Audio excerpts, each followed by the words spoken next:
welcome to Quinta Mazatlan Discovery Lab. I'm located in the city of McAllen, Texas, deep, deep south of the United States. Here in South Texas, we have some very special flowers. In fact, today we're going to learn all about pollinator gardens and why they're important, not just for you and me, but also for all the busy little insects that need them to survive. Let's take a look at what a pollinator garden might look like here outside of my museum. We have plants called betony mist flower, and they smell really good. We have some sunflowers that are so tiny. We also have a very favorite one called Texas lantana. And you can see one of them right here. Now, boys and girls, you may be wondering, Mr. George, why are all these flowers so small? I assure you, everyone, although they may be small, there is an enormous adventure going on inside every single one of these. Why don't we see what's happening inside a flower? Follow me over here. The age of flowers is something that's relatively new. Flowers didn't always exist throughout time. Let's look at a flower that you can find out in the country here in South Texas. Isn't that beautiful? I wonder, did these flowers decide to be beautiful just for us? Let's take a closer look inside. Inside that flower, there are these tiny little grains called pollen. Maybe you've heard of pollen. Maybe you've been walking outside in the spring and that's pollen making you sneeze. The pollen is important for plants because that's how they make their babies. Pollen is needed to make seeds. How are they going to do that though? Look at these tiny little pollens waiting to start their adventure. They've got a long way to go. They need to travel to a different plant. And every pollen grain looks different than the other. These are sunflower pollens. These are passion flower pollens. Look how different they look. And this is a morning glory pollen. They're all unique, and they're all needed for the plant to make a seed. Every plant needs to make a new plant. That's why they make pollen. But it's not easy moving pollen from one plant to the next. Pollen has no legs. Pollen needs to float away, far away to reach the new plant and touch this special part called the sticky stigma. These are tiny pollen grains finishing their adventure, getting ready to make a seed. My goodness! Here is the mystery. Plants use insects to make their pollen move. Boys and girls, we're going to do two parts to this presentation today. Why do plants need insects? And then we'll finish off with why insects need plants. Let's go over here now to build our flower. Who wants to build a flower today? You do? You want to build a flower with me? It's super easy. You get a cup, a little scissor, make sure to ask for help from your teacher, and you cut a tiny little hole on the bottom. Whoop. Now you get the special straw. This is the stem. The stem goes into the flower just like that. In the stem, we're gonna add two things. We're gonna add our sticky stigma and our pollen. Our pollen is yellow today. Here's one. Here's two. These little pollens need to find their way to the sticky stigma. But how are they going to do that? Now, they can't just do that on their own. They need help. The flower needs to look real pretty, and that's why they have petals. These are our petals right here. You can do this at home to show your teacher that you know what a flower looks like. I have one right here that's ready to start its adventure. The pollen grains are ready, but maybe the flower isn't just pretty, it's also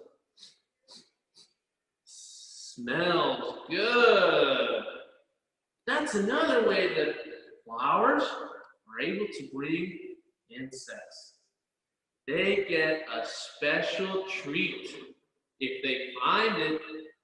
You like getting treats too? Maybe something sweet like sugar. Tastes so sweet. In plants, that's called nectar. Mr. Butterfly wants to find some nectar.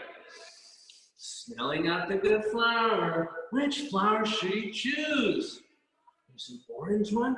You want the orange one? Okay, let's dive in. That nectar tastes so good. Maybe she wants to visit the red one. Let's see if we can get some more nectar, Mr. Butterfly. That nectar tastes so good. And lastly, let's try this purple one that's also smells and tastes great. Boys and girls, what has happened to Mr. Butterfly? He's full of pollen.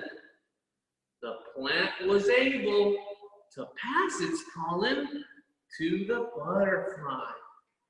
And so, a pollen from all the way over here made its way, and this is no magic trick, all the way over here. And all the way over here. This is how pollination works. And that's the first step in making a new plant. So you see, plants do need insects in order to make a new plant. Now, insects have a lot of work to do. Let's see what one of these little insects does all day. Now, some plants can use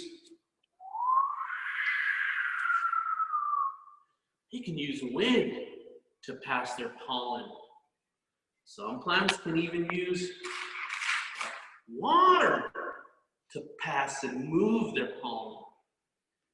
But what if it's not a windy day? And what if there's no water anywhere to be found? How is this little plant gonna get its pollen all the way over there? Do you know?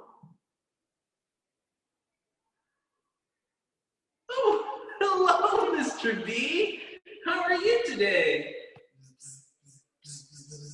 Oh, you say you're busy right now? You're working to get pollen. This little bee will work all day long, just like you when you're at school working so hard. And she'll find a little piece of pollen and move it all the way across this river, flying across the land. And then she'll smell something really nice over here. and she'll drop the pollen there in this new plant. Is she done? No, she's gonna go back and look for more flowers. Oh, there's another smelly plant over here. I want more nectar, says Mrs. Bee. And whoop, she gets another piece of pollen. And she carries it in her pollen sac and flies again to another plant. Boys and girls, the bee will do this thousands of times a day, visiting more than 10,000 plants in just one day. My, no wonder you're called a busy bee. Bzz, bzz, bzz, bzz. Boys and girls, this isn't the only animal that does this. Let's meet some of her friends. You met the butterfly. Butterflies love flowers because they drink the nectar. And plants love butterflies too. They move pollen. You met Mrs. Bee. She also moves pollen. Now you may be asking, Mr. George, what on earth are these animals you have here? There are different insects. You have the wasp. You have the common housefly. Shoo, fly, shoo. And you have the beetle. All of these animals are pollinators too. They're all insects. I have a special collection of pollinators here. This is a giant hornet. It likes to pollinate. This is a monarch butterfly. It's also a pollinator. Even this right here is a pollinator too. My goodness. But boys and girls, can you think of another animal that flies that is not an insect?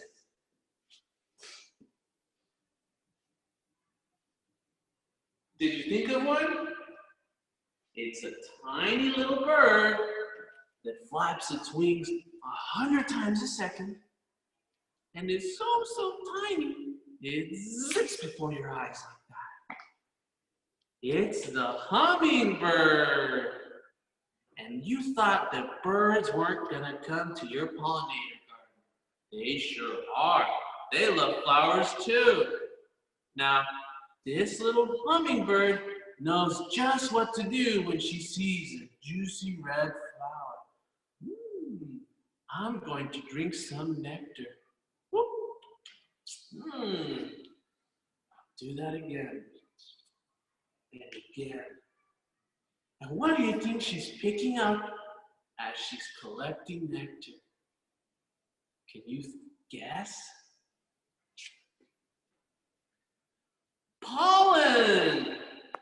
She's picking up pollen to take to the next plant.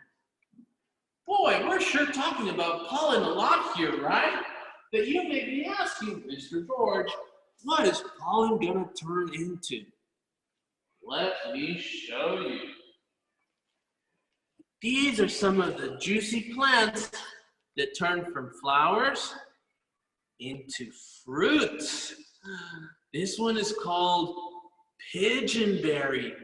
Can you say pigeonberry? Yeah, just like that, pigeonberry. Birds love to eat these tasty little fruits. This is called cenizo or Texas sage.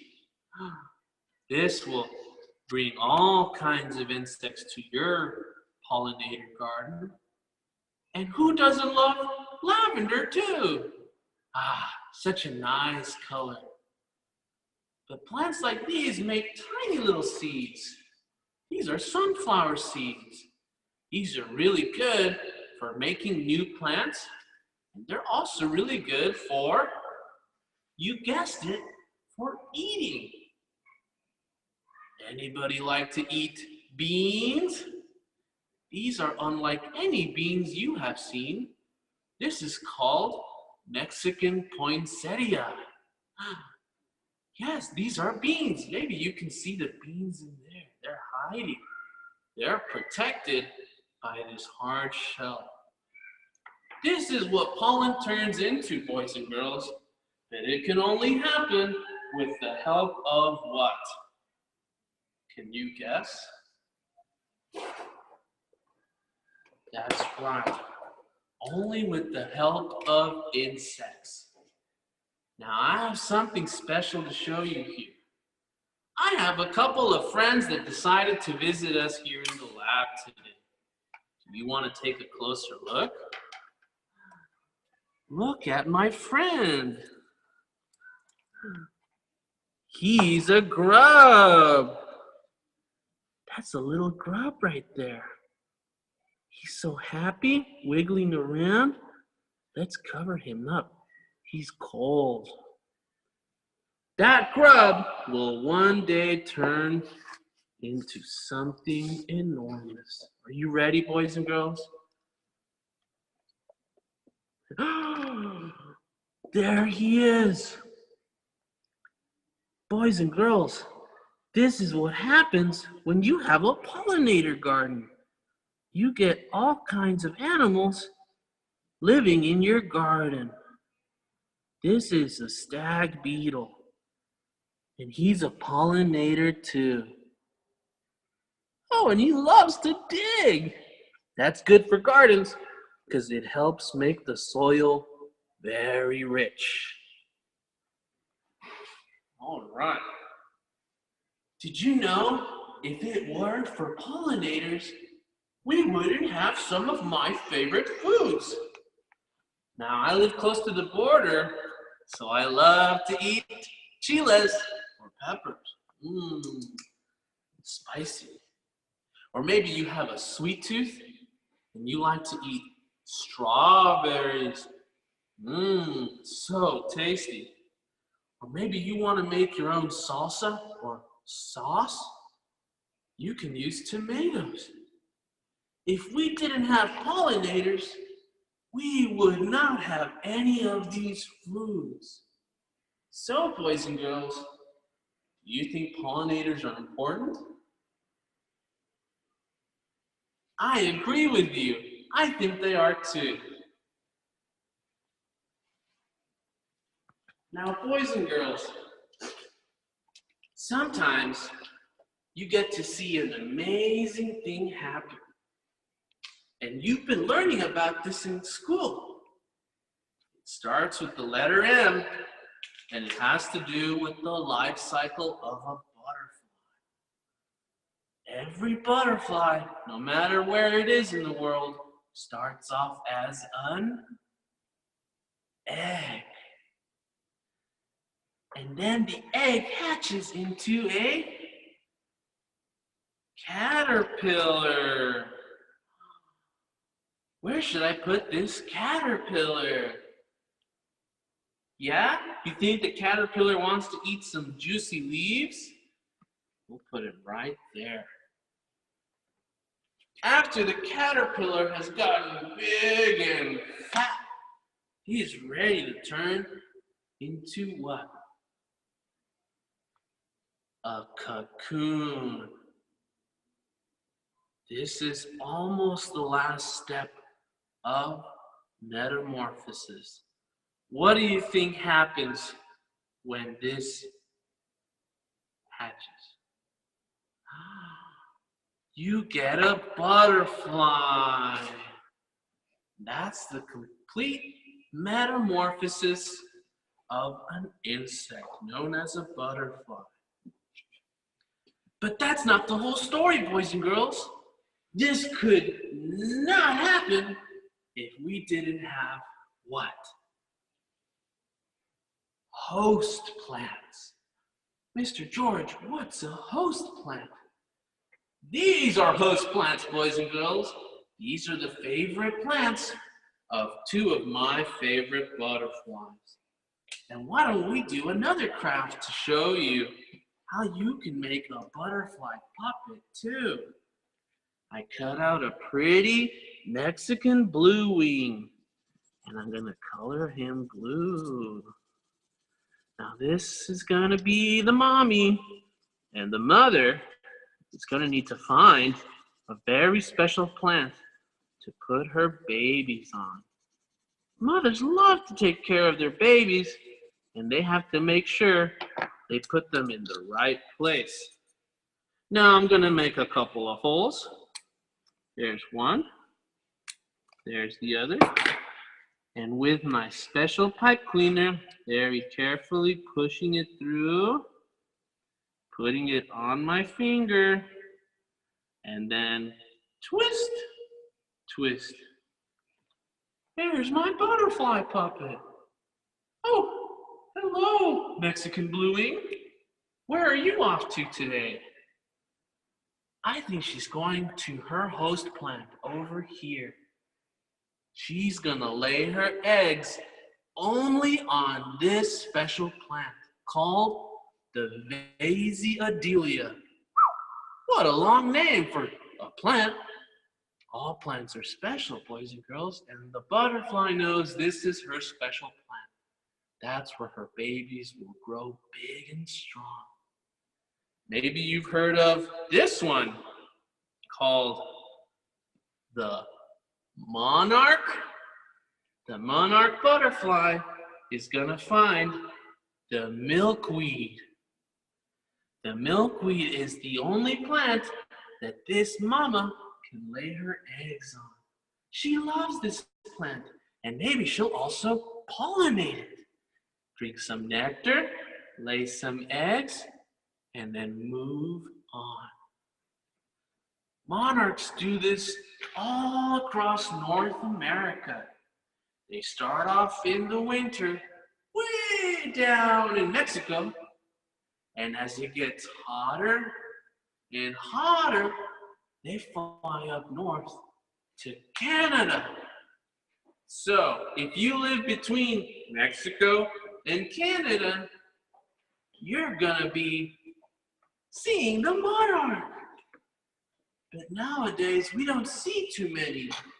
Before, this is how many monarchs we would see. Now, we'll only see this many. Maybe you can help, boys and girls, so that we can have more monarchs. How can you do that? Well, what do monarchs need? We just said it. They need milkweed. Ask your nature center where you live what kind of milkweed you need to plant. It's very important to know what your milkweed is so that the monarch can put her eggs on that milkweed. After a while, you'll notice the insects are going to be all over your garden, and they're going to be feeding other animals, like this lizard that comes and eats this ladybug, and then this snake that comes and eats that lizard, and maybe one of these birds will come and eat this snake, and so goes the food web. If it weren't for insects, many of these animals would go hungry. But we're very lucky to have insects, and that's how we know that insects need plants too. We wouldn't have these insects if it were not for the juicy, juicy plants that they love to eat. Now, Mr. Caterpillar is hungry, so while he eats some leaves, I'd like to ask, class, do any of you have any questions for me? I'll go ahead and answer any questions you may have.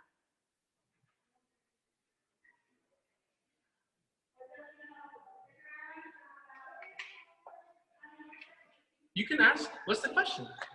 Our first question is, do all plants have flowers? That's a great question.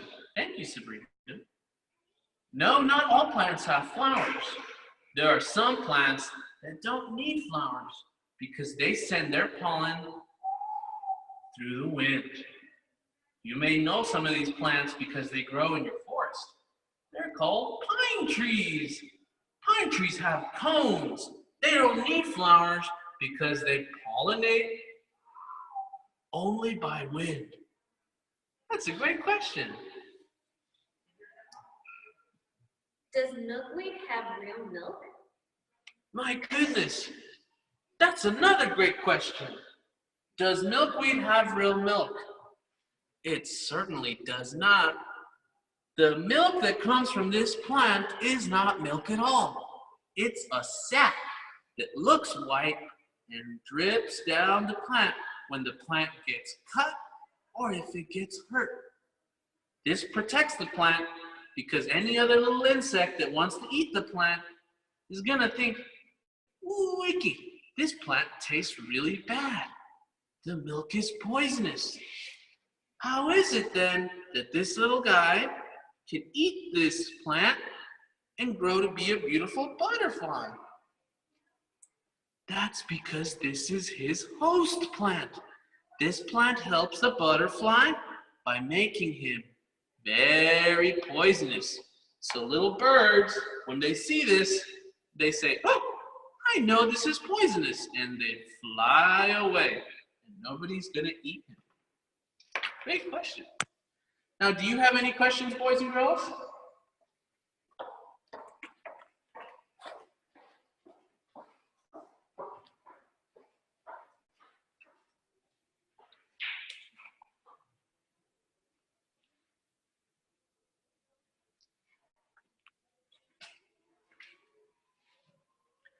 Thank you so much for joining us today. I hope that now you will bug your teacher and your parents to take you out to see a pollinator garden.